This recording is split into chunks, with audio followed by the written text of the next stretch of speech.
Over the years, David, you've given many talks and you've taught many priests, deacons, catechists, adult educators, family ministers, parents and so forth. What, in your experience of working with these church leaders, what would you say church leaders can do to best help families become more aware of their spirituality? Well, you use the key word, which is awareness.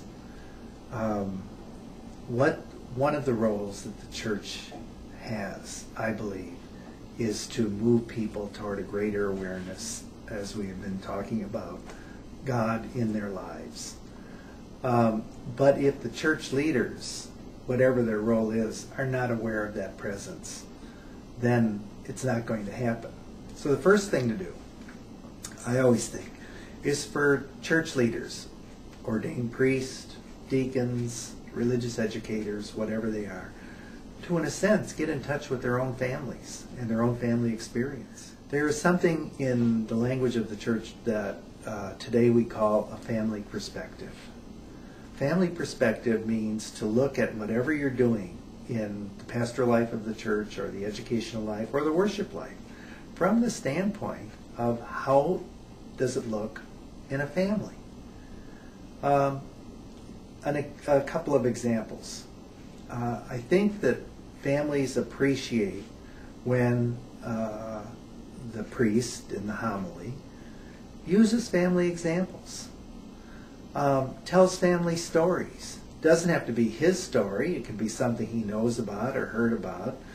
But there is some kind of a sense that when people come to church on Sunday, they hear about family. We're not just there as individuals. We're there as family members. So homilies, religious education, examples of what we sometimes call family sacraments. You know, we have the 7 sacraments of the church. Most of them take place in the parish church. So people readily think, ah yes, those are sacred activities. But I think that there are sacraments in the home too. I mean, when the family gathers for a meal, that's like a family Eucharist. When the family has a squabble, a difficulty, and then they make up, and there's forgiveness. That's the family sacrament of forgiveness. When somebody in the family gets sick, they have to be cared for. What is that? Is that not the sacrament of the sick in terms of family life? Now, see, that awareness to me is so important that should be expressed in the church. One other thing. Families are all different. We know there's so much, what do we call it, diversity among families today.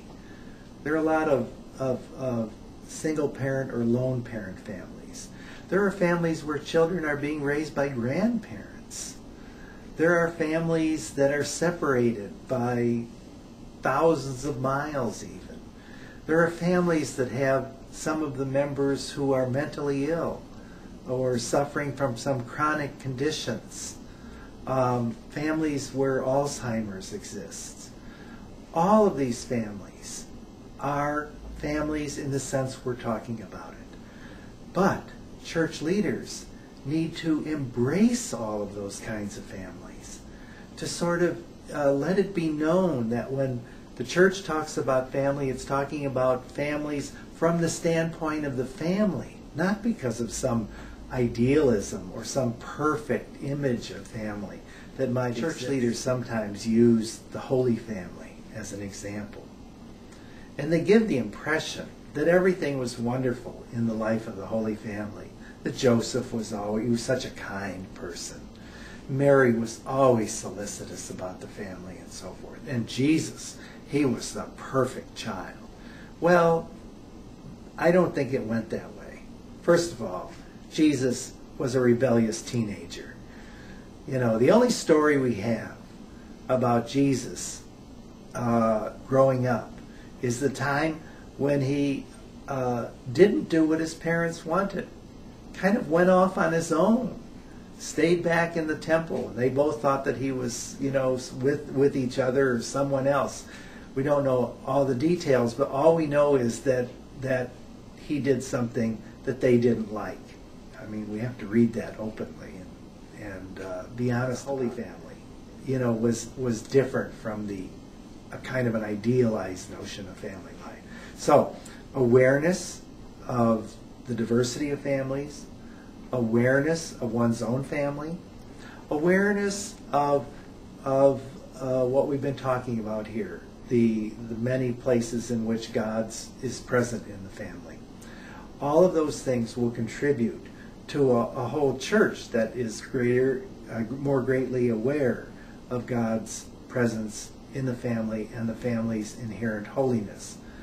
We look at the language we use, the way we communicate, and we try to be more and more sensitive to the struggles of families and the joys of families. And we try to help the family to celebrate more its wonderfulness, and we want to figure out ways in which the parish or the local community can help the family in difficulties.